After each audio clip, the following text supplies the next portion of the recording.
The following is the extract of a course linked in the description.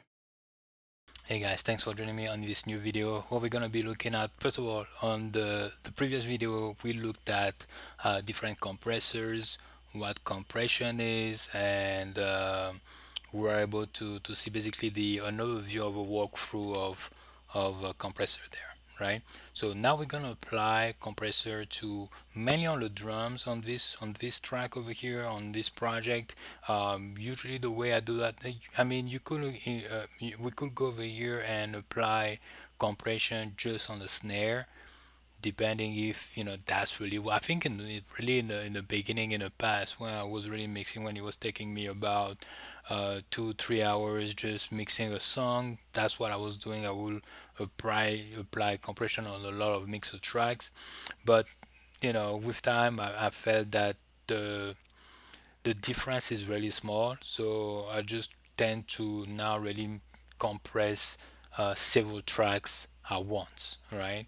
So in case I have like a melody that might be a little bit too strong, one that's a little bit too low, it might reduce that difference there. So in the case that we have here, and what we're going to be doing here, I'm just going to apply it on the kick, mostly again because hip hop, pop, R&B, usually there is a lot of emphasis on the kick, so I want to bring that basically the drums a little bit, bring it up more, right? So first thing that we're gonna do, I'm gonna select, so over here, just to make sure, because it seems like those were solo and the other ones were muted. I'm gonna come up here and I'm gonna press on option. This is a little bit of I don't know if you want to call it a shortcut, but the way, that's how you go if you want to move a mixer track. And I just now press on the arrow buttons, right? Wherever I want to go. So over here, I'm going to bring it here. And another nice thing that FL Studio has is we can add separator. So this is where you could say, okay, this is a group for all my drums, a group for all my trumpets, or a group for all my vocals, just to see that a little bit more. You don't have to do that, right? Just something nice there that I want to show you in case you want to go ahead and use that. So once we have that, then we can come up here and just rename this drum mix. So basically the drum mix mean this is where all our drums, in this case we would just have kick and snare, but if we add a block over here, a tambourine, shaker, hi-hat, open hat, all those things would be all routed over here in the drum mix, right? And the way we do that, we select the track over here and we come up here where we have the drum mix, and we're going to say we want to route the drum, that sound to come up here. But you need to pay attention, unless this is really what you want. But in this case over here, we want to pay attention to not have the sound of the kick as well go to the master, because we will have basically yeah, this is not what we want to do. There is a way, there is a specific place where we want to route uh, the sound from the kick here and send it to another bus over here that we can treat. But in this case, this is not what I want to do.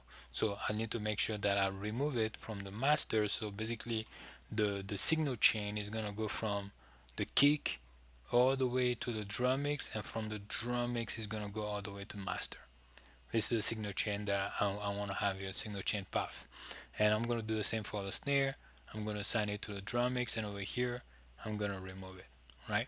So this is what we have over here. And basically at this point, so what I'm going to do, because I'm mixing just that drum part, I need to make sure that I'm hearing those drums, right? So I'm just going to select this part over here, and then we're going to play it. Let me just reduce a little bit here.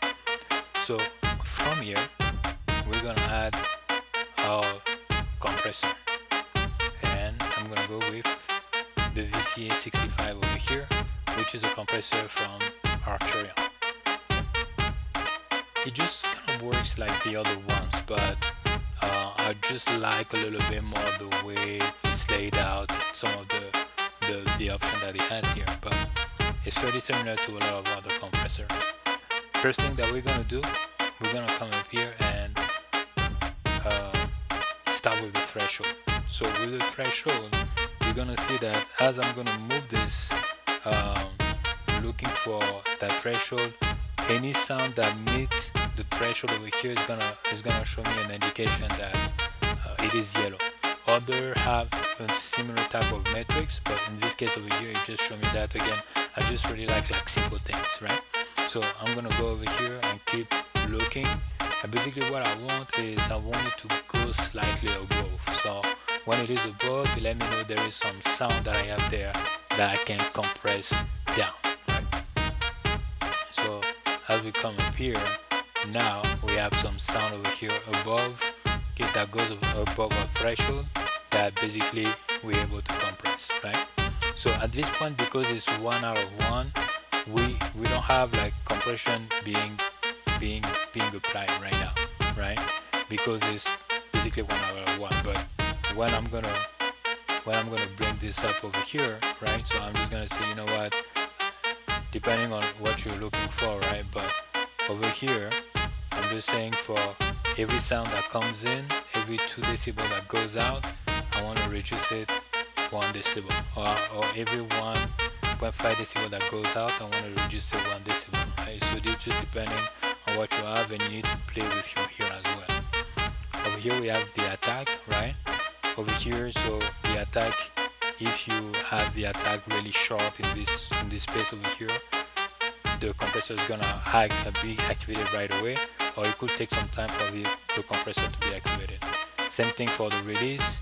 It could be that the compressor will release right away, or it's gonna take some time for the compressor to release. Usually I just leave it here, at the middle, or I might just as well just press it on auto.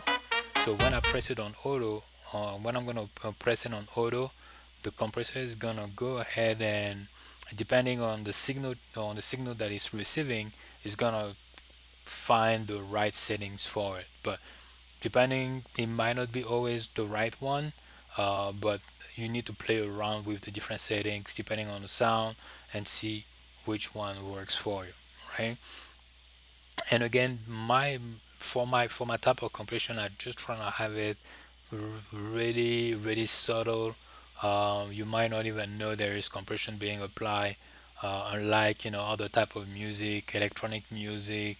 I believe a little bit of rock and alternative. You can feel a little bit the pump on the compression, but in this case over here, I just want to have it subtle. Okay, so let's go ahead. Let's continue. So once this is done, because compression is being applied, right? Our sound has been reduced a little bit. Now we want to bring that back up, right? Basically, this is what I'm doing here. And some of the nice added the nice added uh, notification that I like on this one is usually depending on the signal. So the reason that we want to have our some of the levels over here fairly low or to leave room is because if it's too hot, what you're gonna see is over here, like the sound that's gonna come over here will be by zero over here. This is already above here. You already reached compression, and when you don't have enough space now to bring that up, right? And what's gonna happen if it's too hot over here is gonna let you know you're clipping, and usually too much clipping later on is gonna lead to distortion or artifacts that you don't need. So that's why when we go ahead and and that's why using that plugin that we were using there at the very beginning, the pink over here helps you with setting up some nice levels there that's gonna give you enough room for mixing and for mastering later on, right? So that is some of the things. So if I play that, you're gonna feel over here there's too much, right? So over here you're like way hot, right? So we don't wanna get there too much, right?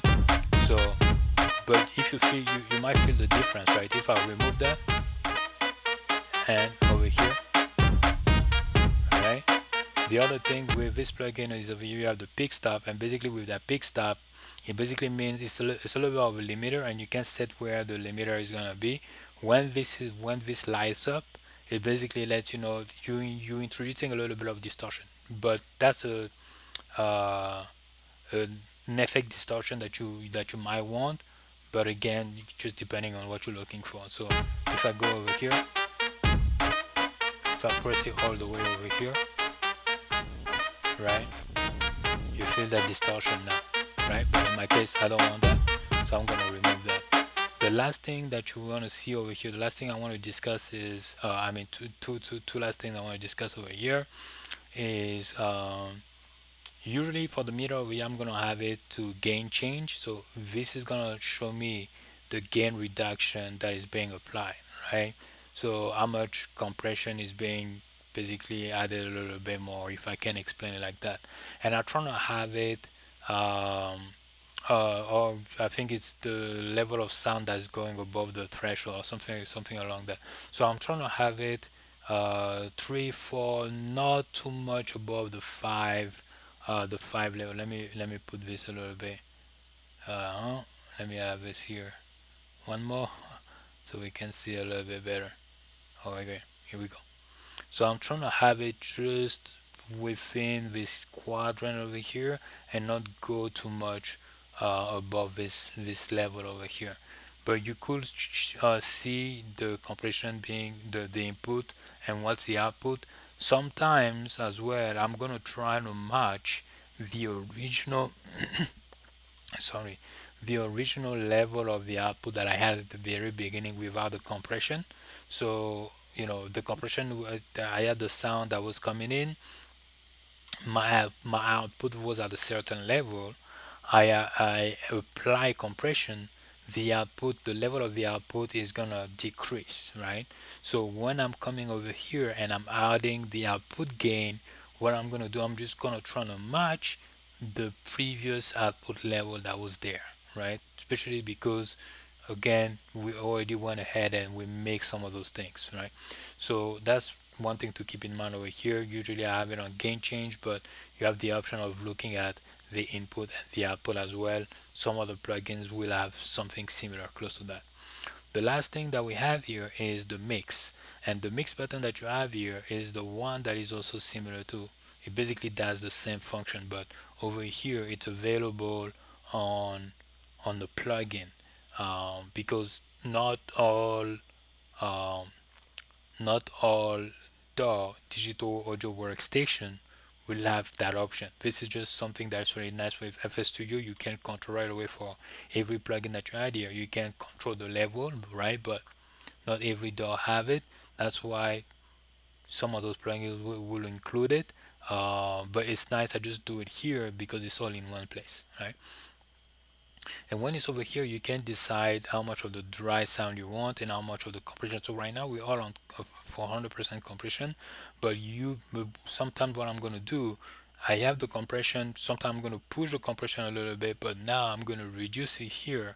So I have some part of the uncompressed sound that is coming in, and I have that compression sound that I have, and I'm gonna bring it up, makes it that it's not too compressed, but there is some compression there applied to the sound, right? So this is what we have. You're gonna hear what that gives, right?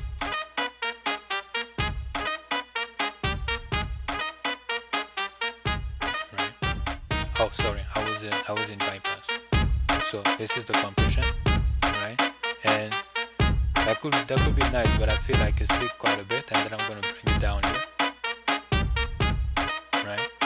And now I'm gonna solo compression, solo compression, right?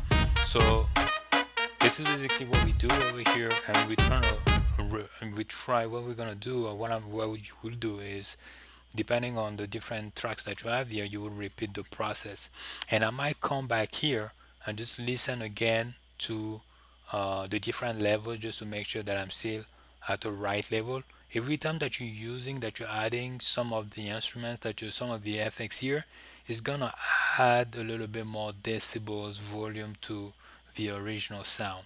So you just need to be mindful about that, but it's not a lot. So when I'm going to listen to it, when I'm going to listen to the track, the thing that I might do, if let's say I'm moving over here, so you see when I put my button here, if you look here, you're going to see say 60%, right? So if I need to move that, I might just go like 70% or maybe 50%, usually within that range.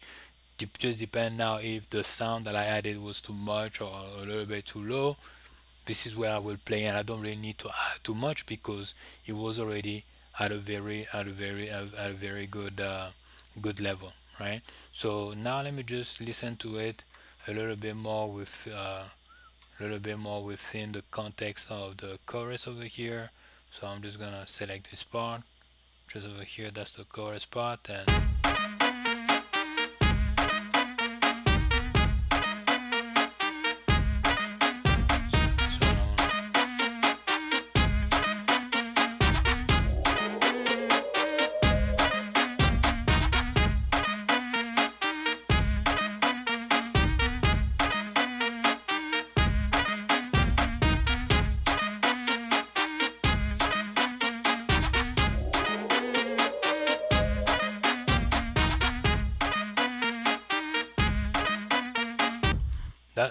that works well for me. That seems to be at the level that I want to. And you see over there, we did not do a lot, right? I just felt that this sound over here was a little bit too low, and that the kick although it was good, but I wanted to break it down a little bit, and it seems like it was at the level that I wanted to set it at. So go ahead, trying to redo that maybe with some of the other tracks there. We're gonna continue on the other video that I'm gonna do.